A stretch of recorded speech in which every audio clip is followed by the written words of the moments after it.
I want to talk about you and your higher self for a minute.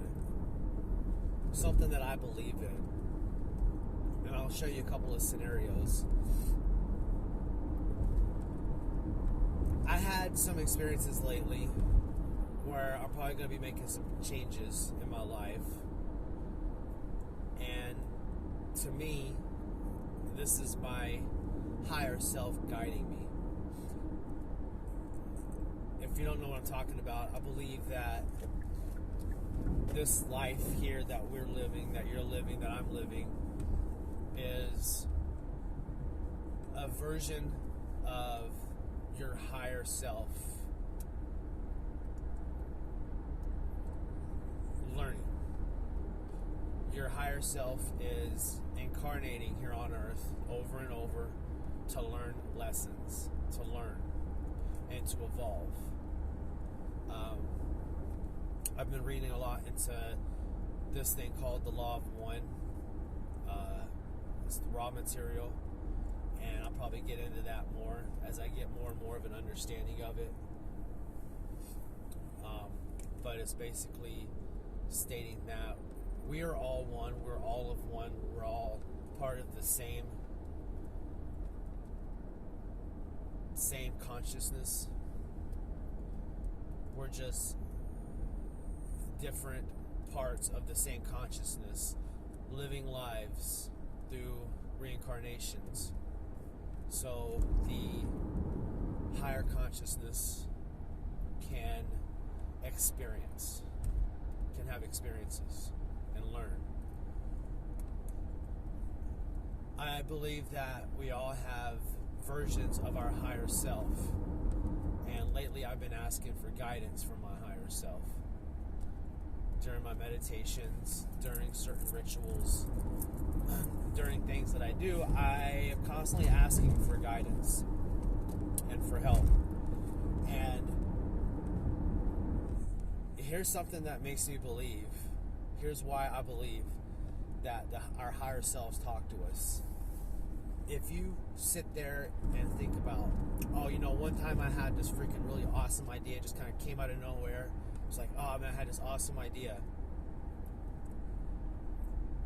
You don't think of that idea. How could you possibly make an idea just pop into your head? Science doesn't know. Science has no idea where these come from. They know that these ideas pop into your head, and they have no idea why. The mind is one of the most mysterious things to science still today. Like beyond the universe, beyond the oceans that are still unexplored. The mind is still completely baffling the science, and they have no absolute clue how it truly works. Yeah, they can map neurons. They can, map the brain. But they have no idea how the mind works. So if you think that you control your thoughts in that way, if you think that you're the thinker of your own thoughts and you can control it, do an exercise with me. Sit there for 30 seconds and don't let one single thought pop into your head. Don't think, because that's thinking a thought like nothing. Of course, when you want to think a thought, if you're like me, when you're like, I want to think of this or that, you can't think of anything. Your mind goes completely blank, which is kind of a sick joke that it plays, because whenever I try to envision something, if like I'm in a guided meditation, I'm trying to visualize something, I can't do it. But if you think you're the thinker of your own thoughts, then sit there for 30 seconds and don't think anything. Don't let anything pop into your head. Now, the other day, I was out doing some things, and I've been asking for guidance on where I want my life to go, what I want to do. I have things that I want to do. I have these goals that I've had forever. I have a direction. I have a direction that I want to go. I have a goal an end goal that I want to be. That I've seen it before. I've seen me living the life I want to live during a mushroom journey one time, and then I watched it reverse engineer itself back to me laying on the couch. And I believe that it was my higher self that basically was like, hey, this is what you got to do. You got to do this. You got to do, this is exactly how to get started on getting to your goal. And so